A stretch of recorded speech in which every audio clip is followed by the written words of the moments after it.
Hi, my name is Rich Finno, and I'm here today with Geo legend Ray Krizek. Ray, we've been colleagues for a long time, but I know you spent 59 years of your professional life at Northwestern and seen many changes in our profession, both academic and professional. And would like to get into some of those throughout this interview. However, I'd rather start at the beginning.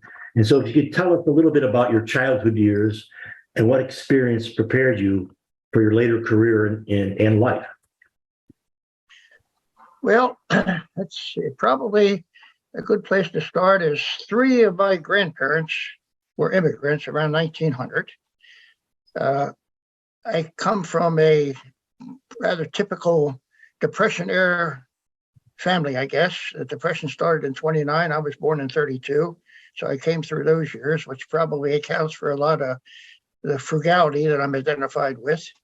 I had a mother which was very considerate, so any soft skills I have probably were inherited from her. I had a father that was very extremely talented, as we'll probably see later in the interview. Uneducated but very talented, so some of my talents probably come from him, and I guess that's a good start. Okay, and when you were young, what about your grammar school and high school years? What kind of schools did you go to? Well, I went to a Catholic grade school. When I started, it was actually two classes. It was a four-room school. So we were first, second, and then third, fourth classes were together. While I was there, they expanded and had one room for each class. We did something that you kind of can't do today. I lived about a mile away, and we walked back and forth to school every day. Kids today, I guess they dare not walk a mile out there in the real world. That was not only good exercise, but it was kind of fun. So the early education was the Franciscan nuns, and then high school was the Christian Brothers. So I had a Catholic education right on through 1 through 12. And no doubt that's had a tremendous influence on my value system and ability. Those folks saw to it that you learned. You never got away with much of anything. I've had some of that experience myself. I noticed in the Geo Legend article that included a photo with you and your fourth grade teacher, Sister Ann Teresa. How did she influence the person you become in any special way? Well, as an individual, to be honest, she probably didn't have any specific influence, but I credit her compadres, the Franciscan nuns, to get together, along with the Christian Brothers. They all. So she is one of a representative team, if you will. Her claim to fame is that she lived the longest, and I knew her. I kept interaction with her. I kept contact with her, and I knew her the longest because she lived the longest. She died just short of her 100th birthday. Oh, okay. So, as a specific individual, she was representative of a group. Okay. And, after your high school years, I noticed that you have a Bachelor of Science in Engineering from the Johns Hopkins University. How did you decide on Johns Hopkins, and how did you decide on that particular major? Well, I'm not sure how different my career is from many others, but in those years, high school years and so forth, I had no idea what I wanted to be. And in fact, I had never even intended to go to college. My parents couldn't possibly have afforded it. And that was a non-issue, frankly. But I was blessed with getting good grades. I was pretty smart all through high school and grade school. But notwithstanding, I hadn't planned to go to college. And as I was finishing high school, of course, and it seemed like that was the thing to do. I should give it a shot. And to try to facilitate that, I took about every test that was possible to try to win a scholarship. And as I said, I didn't have the childhood dream. I want to be a fireman or a policeman or an astronaut or anything like that. I just wanted to go to college at that point. So I won a half scholarship to one of the many Loyolas, Loyola in Baltimore. And I was given some serious thought then maybe I can somehow come up with the other half. And I would have majored in math had I gone to Loyola. And then about a month or so after that, I found out I won a full scholarship to Hopkins. So that solved the problem. Now I was going to go to college and I was going to go to Hopkins. And at the time, I didn't know it, but that scholarship was restricted to engineering. So now I got to be an engineer. Oh, okay, there's a lot of math and engineering. That's okay. I'll be an engineer. I didn't really know much difference between civil, mechanical, electrical, chemical, and all the rest. And kind of by elimination, I didn't like electricity and I didn't like thermodynamics and so forth. So by elimination, I became a civil engineer. Not the grandest story, to be sure, but that's the truthful way it happened. So now I'll be a civil engineer. And I got pretty good grades. I was one of the better students. And as a consequence of that, when we were seniors, the geotech professor invited me and two or three others like myself to take his graduate course in geotechnical engineering as seniors. And that probably was the start of my interest in geotechnical engineering, although it wasn't at that time settled yet because I was interested in structures and mechanics as well. Yeah. So that's pretty much that story. Okay, so then after Hopkins, you spent 2 years on active duty in the U.S. Army. How did that come about, and how did that change your perspective? Well, I was ROTC, so I graduated as a second lieutenant. I had planned, or let's say Hopkins kind of talked me into coming back for a master's degree. So because I was planning on getting a master's degree at that point, I had a summer job with the Martin Company in airplane design. And I remember the first thing that shocked me when they started talking about stresses of 200,000 PSI, and I was used to 20,000 PSI. I couldn't understand that. Anyhow, I had a summer job at the Martin Company doing stress analysis on airplanes, and I hated the job. And I hated it so much that I went back to Hopkins and said, I'm not coming back for a master's degree. If this is what engineering is, I don't want to even be an engineer. I didn't like the job. Now I had manipulated a year extension to get my master's degree from active duties. So I was going to go in the Army then. I graduated 54, so I was going to go in the Army in June of 55. So now I had 9 months to kill. What am I going to do for 9 months? Well, I ended up getting a job with the Burroughs Corporation. Some people recognize the name, many don't. It's a computer company, kind of a young IBM at that point. Right. And frankly, I hated that job. So now I'm 23. I've got an engineering degree. I'm pretty smart. Everybody thinks I got the world by the tail. And I'm a mixed up kid. I don't know exactly what I want. And I used to joke, it's perhaps a blessing to go in the Army. For the next 2 years, I don't have to make any decisions. They're going to tell me what to do.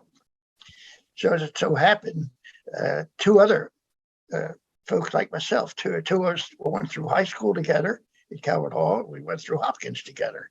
And we went in the Army together, three of us. And at the end of our basic training, which was a 13-week period, one of them went to Korea, another one went to France, and I got assigned to teach road and airfield construction at the engineer school at Fort Belvoir, Virginia. And little did I know it at that time, but that was a turning point in my life, in my career, to be honest, because it was during those 2 years that I found out I really liked teaching. And by the time I got out of the Army in 57, I decided I was going to pursue a teaching career. So now I had my act all together and I had a goal, I knew what I wanted, and I was off and running. So that's interesting that you knew you wanted to be a teacher almost before you knew you wanted to be what you wanted to teach. It's kind of interesting. But now then you wound up going to get a master's degree in civil engineering from Maryland, following it up with the PhD at Northwestern. Why Maryland? And how did you get to Northwestern? Well, Maryland's my home state, but more important than that, that's where the best deal turned out. I started as I was getting out of the Army. Now I knew what I wanted. Uh, you didn't need a PhD then in many places. I was not necessarily going for a PhD even at that point. Uh, and ultimately, I wrote a number of schools and ended up at the University of Maryland. At that point in time, the civil engineering department had no PhDs. So my thinking then, now we're in 1957. So I'm going to go to Maryland. I'm going to get a master's degree, and I'm going to get on a faculty somewhere, hopefully, maybe Maryland, maybe someplace else. Well, the deal I had was a very good one, and it really, I perhaps maybe one of the best jobs of my life. The deal was I was full-time faculty in the rank of instructor. And my job was to teach 3 courses per semester and take 2 toward graduate study, towards degree. So teaching 3 things like surveying and strength of materials and mechanics and so forth, and taking 2 toward an MS. Well, and I was there 4 years doing that. I had earned my MS, and the major thing that happened is Sputnik went up, and all of a sudden, science and engineering was foremost in the eyes of every university in the country. Every university was tooling up, hiring people in the area. But more importantly, maybe a PhD became necessary. And Maryland hired 2 faculty from Yale to come in and start a PhD program. And 2 other folks and myself, 3 of us, had the same deal, teaching 3 courses and taking 2. We were going to be the first 3 PhDs under this new plan. So I started working toward the PhD. They never ever wrote anything. I had nothing, no catalog or anything where this was described. But I took what I considered to be all the courses I needed as determined by catalogs from other universities that had PhDs. And at that moment, up until about April of 61 now, so I was there about 4 years, 57 through 61. So in April of 61, I was still on target to get a PhD at Maryland, somewhere down the road. At that point, I had a meeting with the head of the department, and it was a long story, but to make a long story short, he was trying to make one of his courses in he's a structural engineer. He wanted to teach a course in structures, and was trying to make the class large enough. It was trying to force me to take it. And I didn't want to take his structures course. I wanted to take theory of elasticity. And we got into what started as a friendly discussion and ended up not so friendly when I made the statement that I think by all the criteria I see in the catalogs of other schools with PhDs, I've had all the courses I need. And what I was doing was taking an extra course, and I should be allowed to take what I wanted. At that point, he got out his little book and opened it to my name, and he scratched out 4 courses. And he said, if we disallow these courses, now you are short, and you have to take what I tell you. At which point I said, if that's how you're going to run the PhD program here, I don't even want a degree from this place. And I walked out of his office. So now I'm in April. I burnt my bridge at Maryland. Still need a PhD. What am I going to do? Well, I have to back up now to Hopkins years, because this all ties together to the years as a student at Hopkins. I became friends with a guy named Bob Conder. We were students together. He was a Poly graduate. Poly was the technically oriented high school, very prominent in Baltimore. So he came from that program. And we went through Hopkins together as civil engineers. 2 of probably the better students to graduate. Okay, and I went through what I described 1 year after I graduated. 1 year working, 2 years in the Army, 4 years at Maryland, took us to 61. He stayed at Maryland at Hopkins, and in 60 got his PhD. From 54 through 60, he earned an MS and a PhD. And as fate would have it, he went on to get a job at Northwestern. Okay, And so now it's Sure. 1960 at Northwestern. He's at Northwestern. Okay, I'm still at Maryland in 1960. So fast forward a year, now it's 61. So he's at Northwestern looking for graduate students. All of a sudden in April, I'm now looking for a PhD. And that was kind of a marriage made in heaven. So that's what brought me to Northwestern. I decided I'm going to come to Northwestern. And that's what I did. Got my PhD at Northwestern. It was a quick PhD. People say, how'd you get it in 2 years? Well, that was because I had a lot of coursework, although none of it was accepted in Maryland. I had to take all courses over again, but they were a little bit easier on the second time. And some mechanics, actually 3 of them. I took geotechnical engineering at Hopkins, as I mentioned, as a senior, took the graduate course. And at Maryland, I took the graduate course. So now I'm taking another graduate course with Osterberg at Northwestern. But I had worked with Condor a couple of summers. He was at Hopkins doing his PhD, Right. and I worked with him during the summers. So I was very familiar with the projects that he had with, at that time, U.S. Corps of Engineers. So I already had a jump start on the PhD that I ended up doing. And that's how I kind of got a quickie. And again, as I said, every university was hiring at that point, and I ended up getting 6 different offers, and the lowest one salary-wise was Northwestern of the 6. It was a big difference. The highest was, I remember very well, was 11.5. Northwestern was 8,100 a year. That is not a month. Good. A year, 8,100. So big percentage-wise difference. But Northwestern was the best school. I chose it, and obviously made the right choice, and here we are. So what was your PhD thesis topic then? What did you write your thesis on at Northwestern? Thesis was sort of the response spectrum of a clay, trying to, at that time, I was more theoretically oriented, maybe didn't have enough common sense about how soils really behave. And I was into soil rheology and that sort of thing, trying to, I ran some creep tests and some dynamic tests, and with Fourier transforms mechanism and so forth, hooked them together, and it made a nice story. As it turned out, pretty unrealistic. I don't think my PhD, the biggest contribution of my PhD was to get me the degree. That's what most of them are, actually, when you think about it. But yes, but so your career in academia then, what did they offer you a job while you were still a student, or was this after the fact? I mean, was there searches at the day, or they were just? I mean, how was the academic search done back then? Well, no, as I was nearing my PhD, I guess that spring or whatever, or I'm not sure when I started. I mean, I did, I guess, the standard search around, and got the various. I ended up with 6 offers, and Northwestern was one.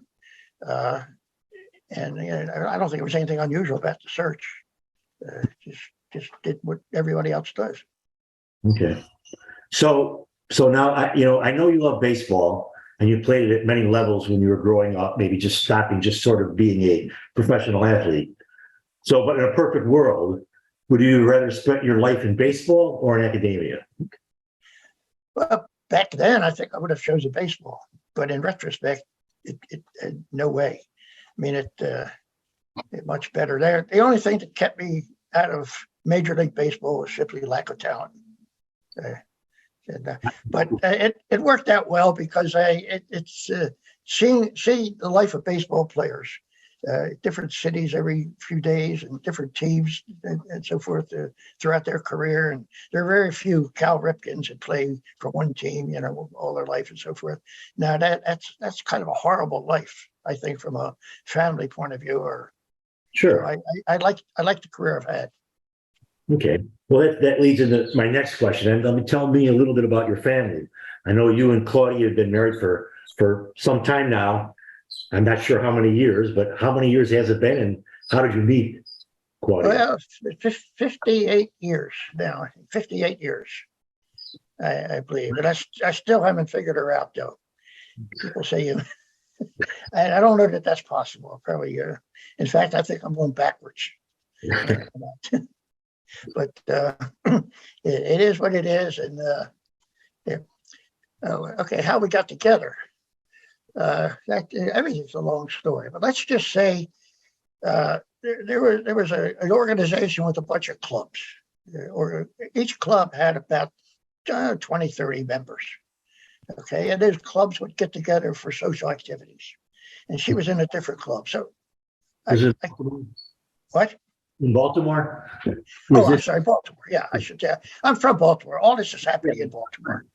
I should have mentioned that back when you asked me.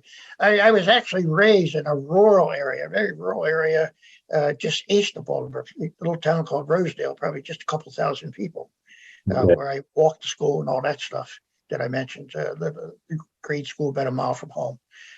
So yeah, all this is happening in the city. And my high school was in the middle of the city, pretty much. And going from walking to school every day a mile, when I went to high school, I had to take 3 buses to get there, 3 different buses with appropriate transfers and so forth to get there. I forget where we were now. Where were we? Well, I was thinking about Claudia. How did you meet Claudia? Oh, I'm meeting Claudia. We're in these different clubs. Okay. It turned out one weekend, a couple of clubs got together and went to Western Maryland to go ski. Well, Maryland, nobody skis, so probably as a whole group. So now we're 25, 30, maybe more people in a lodge. Went up to Western Maryland for the weekend to ski, and nobody really skis. I had never skied myself. Turned out, we went up Friday night. Saturday was a kind of a rainy, misty, not really rainy, just misty, a lousy, misty day. Okay, and everybody stayed in the lodge and had fun, let's say, except me, yours truly. I went up there to ski, David, I'm going to ski. So I got my skis and got a couple of instructions from somebody and went out there and started playing around. It turned out the slope had it went up a ways and then it had a flat period, flat section, and then it went up pretty high. Well, I was out there for hours in this mist while everybody else was having fun. But long story short there, after a couple of hours of that, I was able to snowplow from that first little plateau down the slope. And that was it. And I came in and joined the fun as best I can have fun. Okay. The next day, everybody goes out there and they're up on that flat slope. I don't think anybody went up high up the mountain. They're on the flat part. Right. Okay. And they all got skis on and they're all talking, and not many people ski.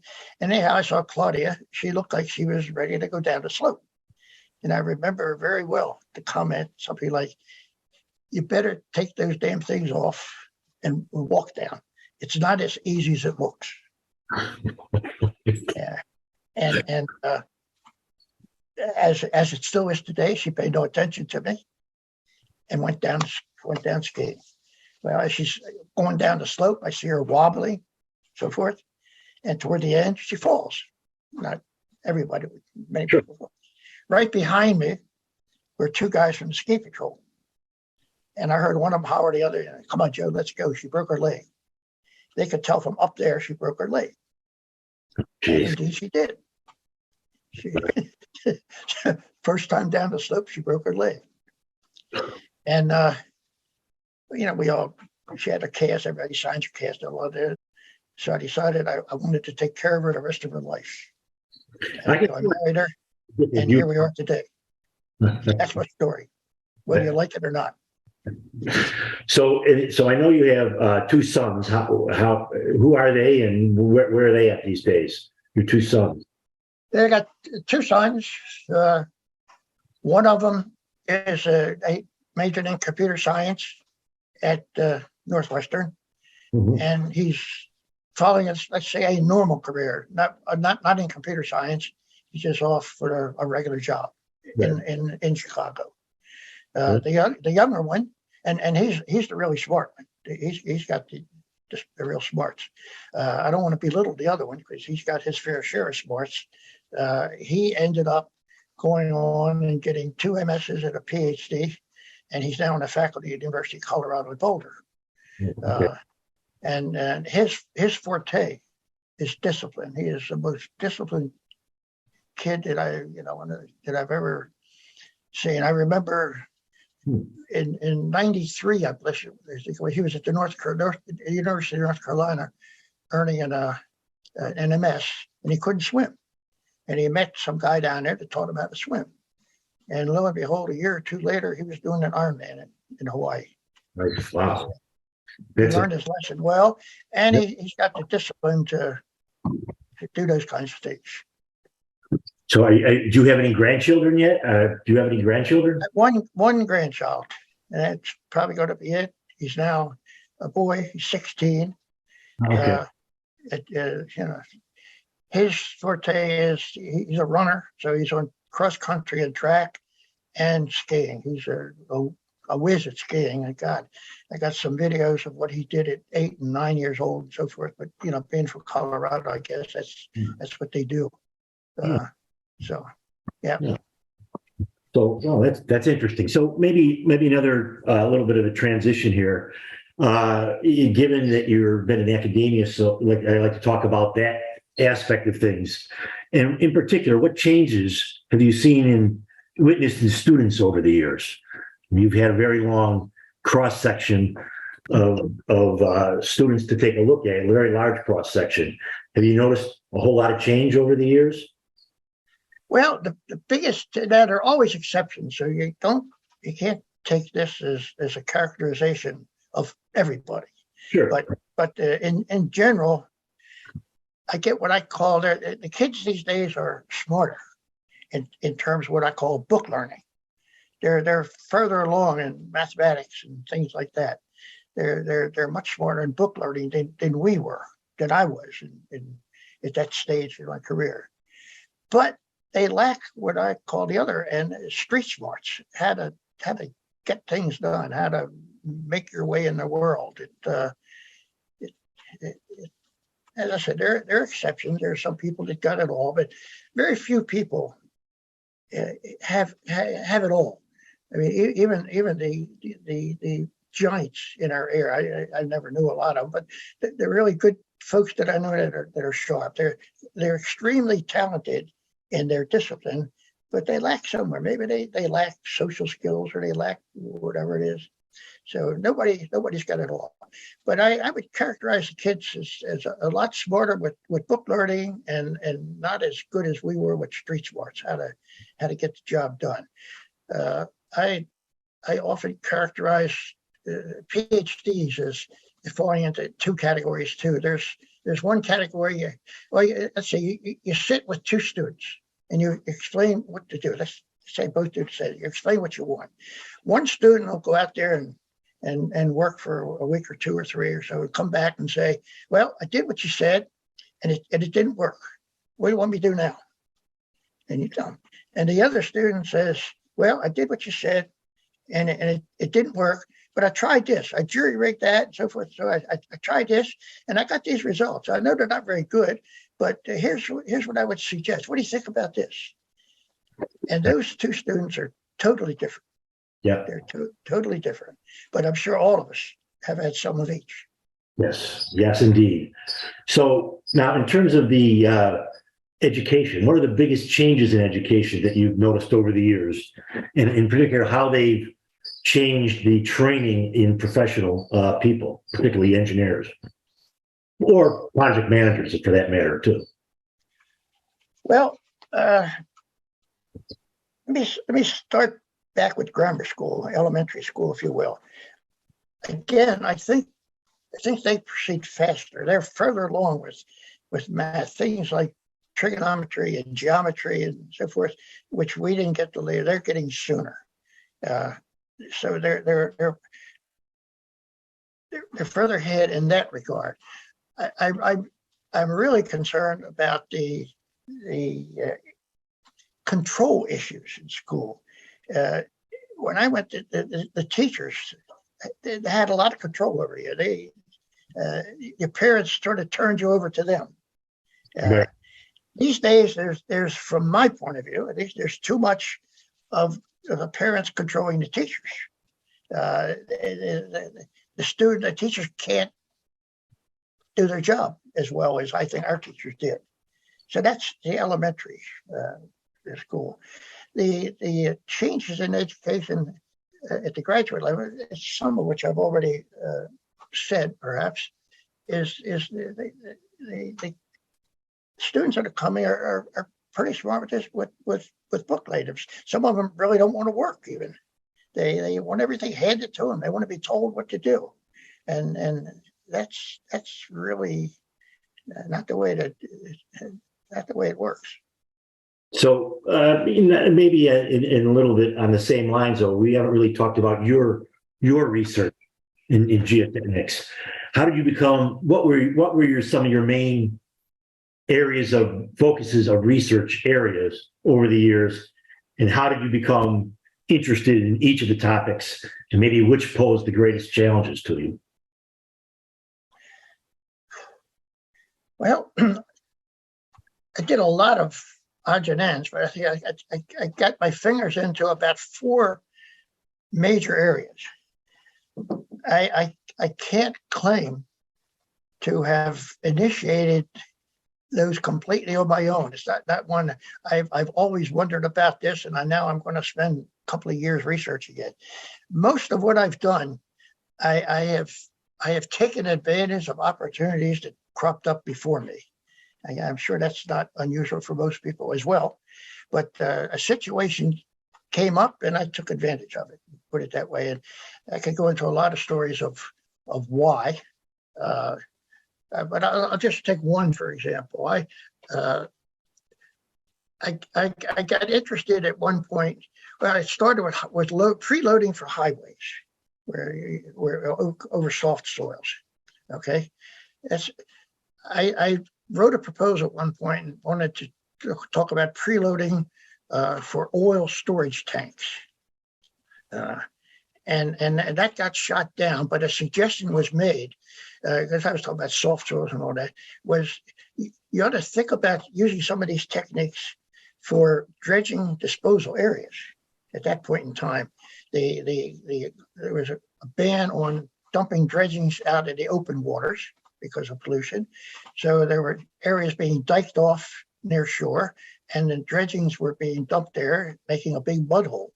Now, what are you going to do with use your techniques? I say, gee, that was a good idea.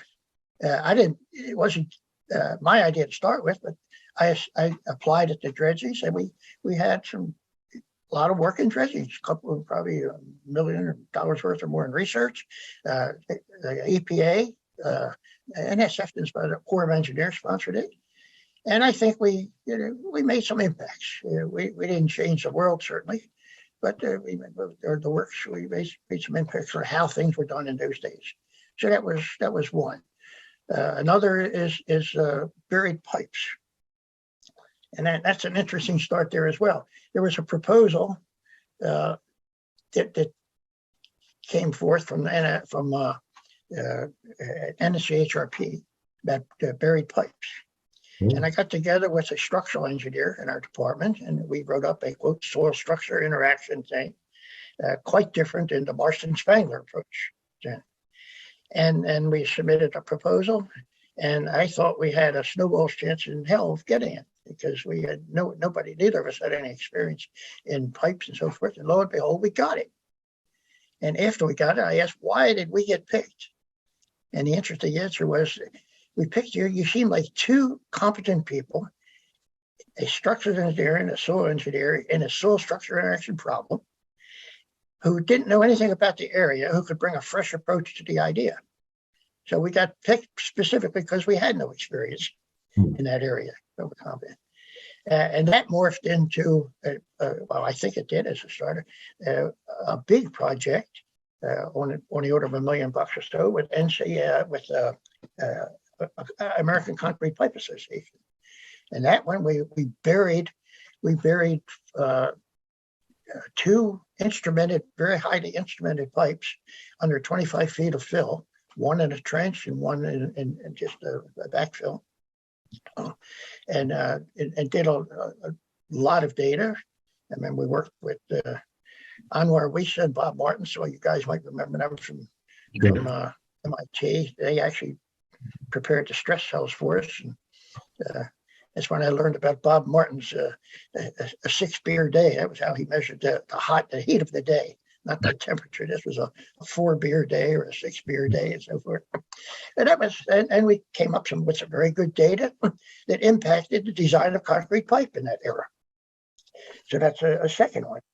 A third area of research is obviously grouting and soil improvement, but mostly grouting, and mostly even microfine cement grouting. Worked with a number of years.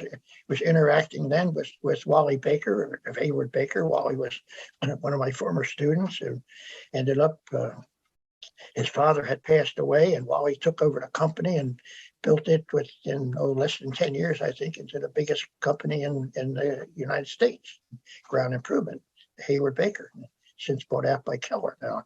Yeah. So we did a lot of work there and made some impacts in grounding.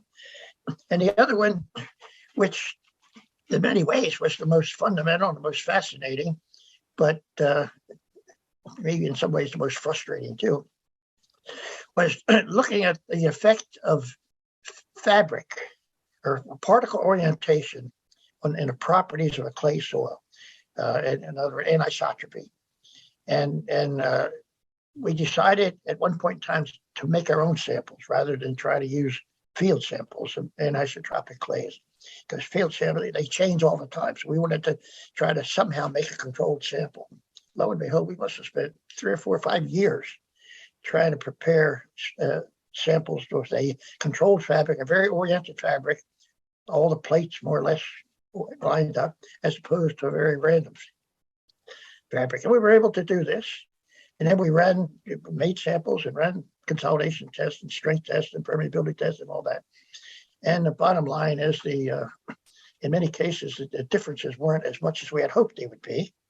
And our explanation in a nutshell, we never really ever completed that project. Well, that's a lifetime project, really, if you want to do it.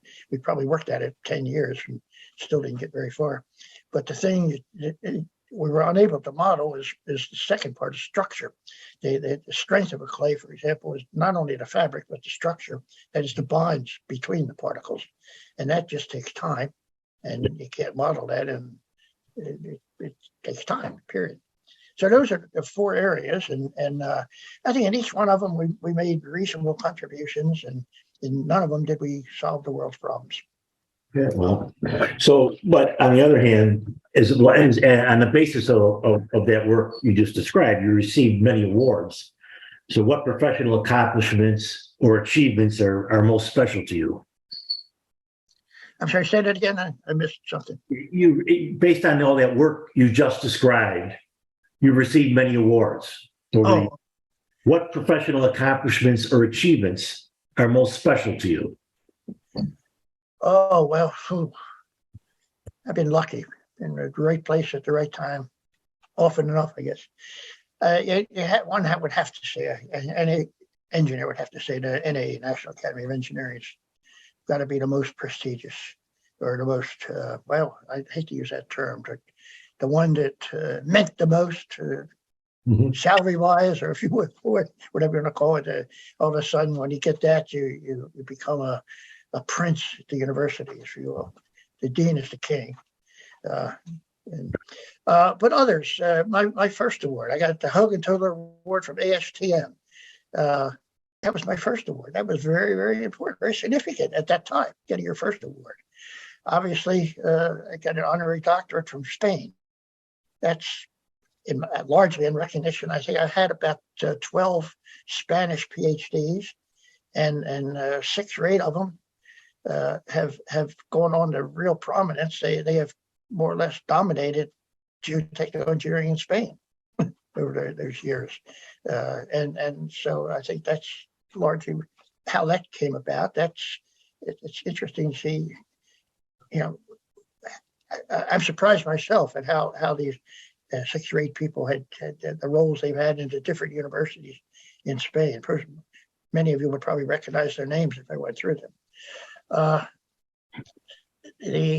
Certainly recently, the Opal Award, that's a career achievement. That puts together everything you've done. So it's good to have your peers recognize you. Same with the Terzaghi Award. I mean, that's you get picked by. It isn't like the sports writers picked a Hall of Fame baseball players. It isn't sports writers to pick you. Your peers pick you for that, and those are always good. So it's hard to pick one, but NAE would have to be it, I guess. Okay. Well, you have quite a few of them to pick from for sure. So now maybe changing to as you transition to out of research more. I know you spent 12 years as department chairman at Northwestern. And then, so there's a couple of questions here. One, what made you take on that responsibility? Number one. And number two, besides hiring me, what was your biggest accomplishment? As chair. Yes. Well, I guess I took the responsibility. Two things were happening at that time, and they were, one was the building was about to undergo a major reconstruction. 228 million, I think, ultimately has ended up a major reconstruction, and I was the engineering school representative on that committee, and my counterpart was from College of Arts and Sciences, because in that building is housed a lot of CAS, physics and chemistry and so forth. And it would be good to do that from a chairman's point of view. But also there were some things needed to be done. And I was hoping that I would be able to do those, and I think I did. Fast forward, I was chair 12 years, which is a long time. Part of it is because of the tech reconstruction, if you will. That's like Roosevelt in the Second World War. He went on to be president for 4 terms. It wasn't a good idea to change presidents in the middle of the war, so to speak. So we didn't change chairman in the middle of the reconstruction. And the other is what was accomplished at the end is civil engineering, when I took over, had 7 different sub areas. And I was able to eliminate 2. Hydraulics and city planning. And basically, we needed resources, we needed to strengthen environmental, and the resources recovered from those 2 were put into environmental, which then sort of put us on the map from environmental. Northwest, years before, they had a very strong environmental group, and then it sort of deteriorated, and this built it back up. So that was one major accomplishment that I think. And the other is, when you look at the record, 50% of the faculty that were there when I started are gone. I don't want to say I was a hatchet man. It might have been 1 or 2 that met that fate, but for different reasons they left or retired or whatever. But the fact is, if you look at the faculty, that when I left, 50% of the original were gone and replaced, plus expanding by 2, I think. So it was a good run, I think. I enjoyed it, but enough was enough I never ever wanted to be a dean. So the reason there, I think, I perceived it, but I'm right or not wrong, is too much fundraising, and I don't like that part of it. So, yeah. So then, and the same sort of thing. When you were president of the Geo-Institute near its inception. So can you tell us about that experience? Because I mean, the Geo-Institute was new. You were president maybe the first year of its existence or second year, I can't remember when. But could you tell us about that experience? Because anything had marked a change in the geo profession. Well, that was 1986, and I don't want to say too much about it because it will offend too many people. We had really vigorous knockdown, drag out fights with ASCE. We were one of the early ones, the structures group, the early Geo-Institutes, if you will. The two of us, I think ASCE really didn't want to see us leave. We, the geotech division, were not very happy with ASCE control over things we wanted to do, conferences we wanted to put on, and so forth and so on. ASCE seemed to have too much influence, too much control, and those were vigorous infights. That's all I can. And so many of the details I really don't remember if I had to try to say them, but you wouldn't want to hear about them anyhow. It's just family brawls. But I think what we have today is what we were shooting for. That's what we kept talking about. We want the profession, the entire profession, all the people that couldn't be in ASCE, the geosynthetics people, who ASCE wouldn't allow because some of them weren't engineers, and the geologists were troubled. And so the Geo-Institute has become the realization today of what we dreamed about in '96, but it was a lot of fighting with ASCE. Okay. So then, I mean, you about that time in the 90s, maybe, or about there, you became interested in project management, and you became interested enough to start and run two successful professional programs over the years. What made you interested in doing that? What was the driver behind starting those project management and the design and construction management program that you have now? Oh, wow. Again, we might have to back up a little to answer that. I've always had one foot in each camp. These days, I would probably never be hired as a faculty member. I've always had one foot in the practice camp and one foot in the theory camp, trying to reconcile both of them. Let me first go back to my years, I guess roughly 11 or 12 through 18. Those were years when my father, I mentioned before, was an extremely talented individual without an education. He finished high school. My mother actually never even went to high school. That's back. Those things were different back then. But Dad was very talented. He died very early, unfortunately. He died at age 49. His working life, let's say if it's 20 to 50 roughly, it's a 10 years he was a truck driver, more or less. 10 years he was superintendent of a scrap metal yard, and 10 years he was superintendent of buildings and grounds of a private high school. Okay. When I was somewhere around 12, I remember in January, with one of our suppers, he said, come spring, I think we're going to start building a house next door. He had managed to buy a 100-foot piece of property next to where we were living. And that was kind of a shock. But to make a long story short, we built that house. It took a couple of years to build. We dug the basement, we got up to the first floor the first year. Next year, we put it under roof, so forth. Dad did all the work. Plumbing, electrical, bricklaying, so forth. I did the bricklaying. I can lay brick. Not very fast, but I can do it. I'm a pretty good carpenter. So I got that in my blood. So let's start there. The second house, after we built that one, then we sold the one we were living in, moved into that one, and then we built another one in between the two to rent out. And that one I actually probably did well over half of the physical work, carpentry work. So I'm a pretty decent carpenter. And to continue that story, and then I'll back to fast forward about till I was 42 or something like that. I ended up doing more or less the same thing in Glenview in the house that I presently live. I built that, under much different conditions. You need permits and all that kind of stuff.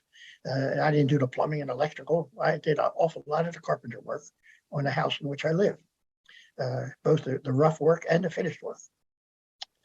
Okay, so that's in my blood. Now, go into the years of geotechnical engineering, early years at Northwestern. I worked at a work-study program, largely with soil testing services and Dames and Moore, some of the companies in the Chicago area, where we taught our courses on Tuesday, Thursday, and students could work Monday, Wednesday, Friday. So you see the themes there, being corporate and so forth. Okay, in 1980, now that's before I became chair. I became chair in 80, but this was happening before I became chair. I had a meeting of 6 different contractors in the Chicago area proposing what some kind of a relationship, a program in construction management. And ironically, at that time, every one of them told me, don't do it. Every one of them had some version of the story. We don't need such a program. Wouldn't send anybody to it. Wouldn't hire anybody from it. We want to hire the kids out of school and teach them our way.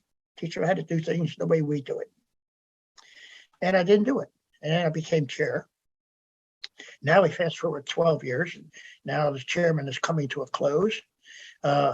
All the research money I had and all the pipeline of students I've used up. I averaged, as it turned out, I averaged a half a PhD a year for the 12 years I was chair. But my students are gone. My pipeline of money is gone.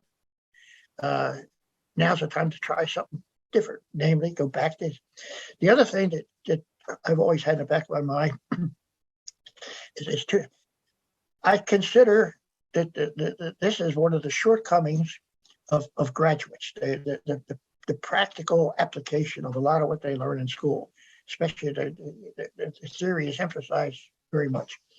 So to try to make that transition is one of the motivations, and to take advantage of, there's an awful lot of tremendous talent out there in these people with 30, 40, 50 years experience sometimes that are retiring and doing nothing, retiring or doing that.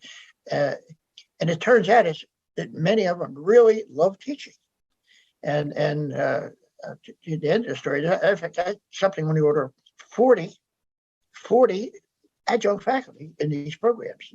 There were 40 of these practitioners who have a lot to give. So all that was sort of the motivation. The timing was now I'm at the end of my chairmanship. I don't want to retire at this point. What am I going to do? And this was the thing to give it a try. This time, I just went into it, didn't ask anybody. I went into it. It had a rough start with minuscule numbers of students, but it so happened the timing was right. Once we got over the hump, I remember the student classes in years went from 6 to 14 to 22 to 29 in 4 consecutive years. And now, for example, in that program, we have over 100 students. So the timing, I'm lucky, I guess, was right. Whereas 10 years ago or 12 years ago at that point, people told me not to do it, wasn't needed, and so forth. So it's been a success, a little bit of luck, a lot of hard work. And then 10 years ago, a little bit more, after that program, the MPM, Master of Project Management, was about 20 years old, and it had quite a bit of success. It was well known. We've had students in that program from more than 50 different countries. And on the heels of that, I appointed a committee of 8 practitioners from Chicago, gave them a lot of the data from the MPM program and said, tell me what to do to make it better. Well, they came back after 3 or 4 months and said, what you're doing is fine. Keep doing more of the same. Well, that was good to hear, but not exactly what I wanted. But they added, if you want to go to the next level, what you ought to start is a executive program. It's very much needed.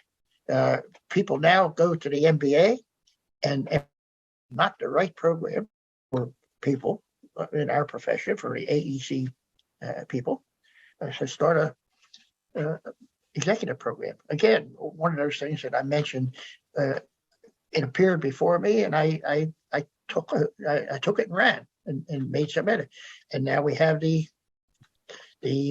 executive management for design and construction, or EMDC. It's about 10 years old, got about 20 some students at this point, so it's certainly growing, but it has been very, very well received. I mean, the students who graduate absolutely love it. To a person, I don't believe there's an exception to that. It now has about 50 graduates. The other program, the MPM's got about 1,000 graduates at this point. So they're doing very well.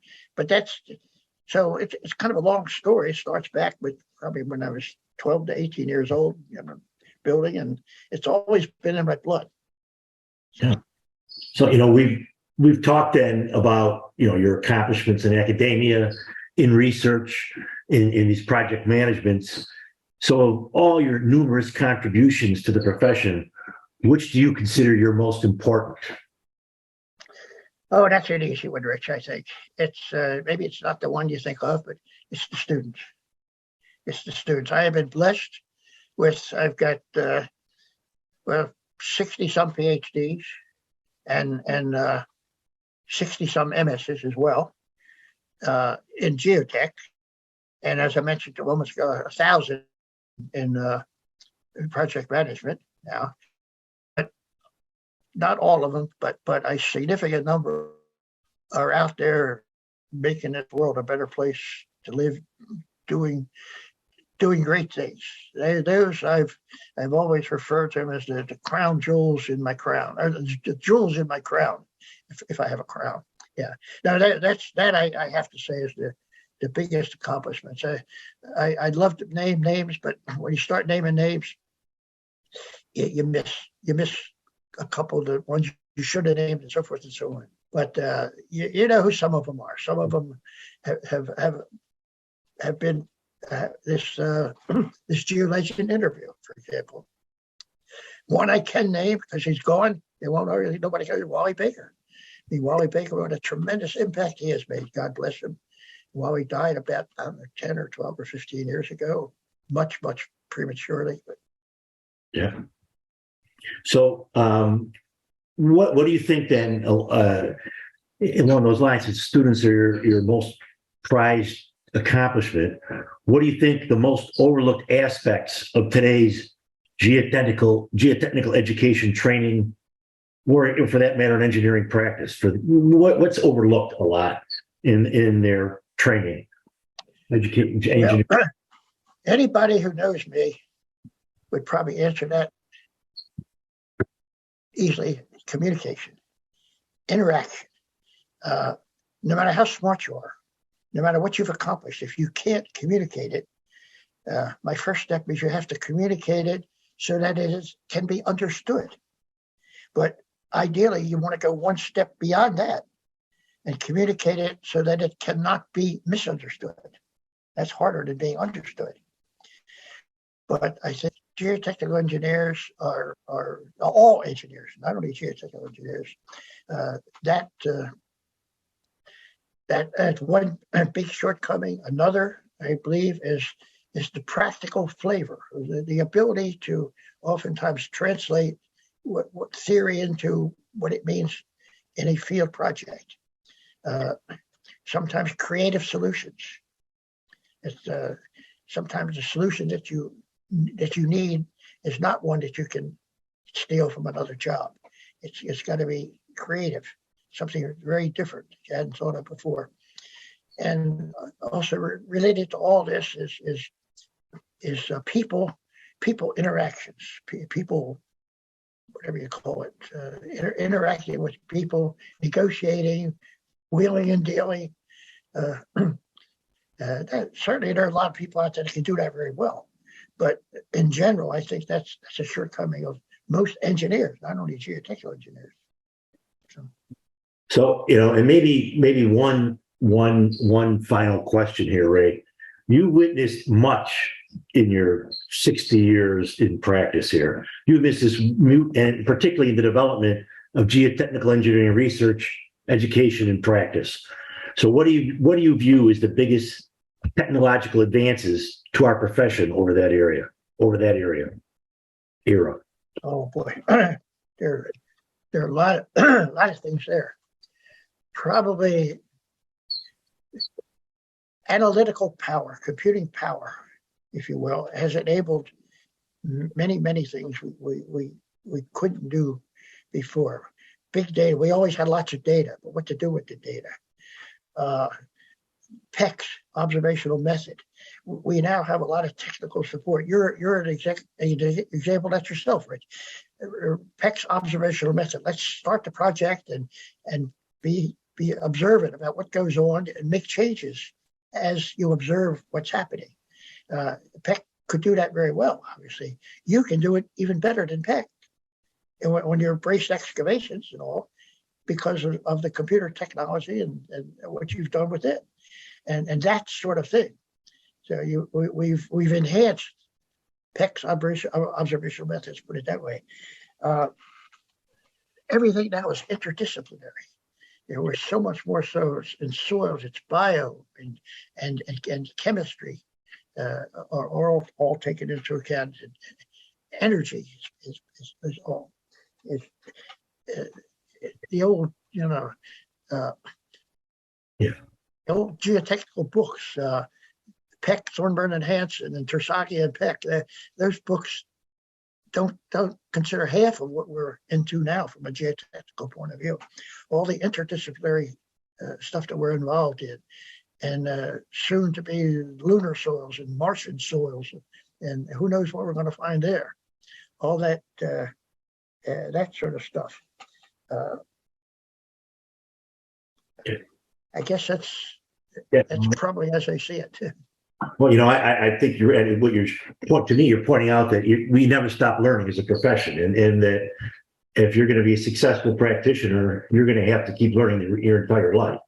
And I think you put so many students on that path over your career that, from my perspective, I think that's your greatest contribution. And I think you agree with it, but I think it's very apparent that you've inspired many people in your professional life. So with that, I would thank you for your time, and I'm glad I was able to be the one to ask you these questions. But for your great service, you're truly a geo legend, right?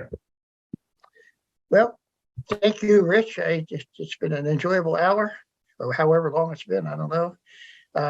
One of the things I have to mention too, I get a big kick out of when some graduate of 20, 30, 40 years ago, we meet somewhere and he says, I remember when you said, whatever it is he said. And my answer is usually, I don't remember saying that, but I remember, well, that I could have said it because that's how I think. Yeah, but somehow when you hear that, it makes you feel like you've had an impact. You got to be careful what you say. That's what people are saying. So, anyhow, thank you, Rich, for your time. And thanks, Rick. Okay. Take care. Show it up. Bye now. Bye-bye.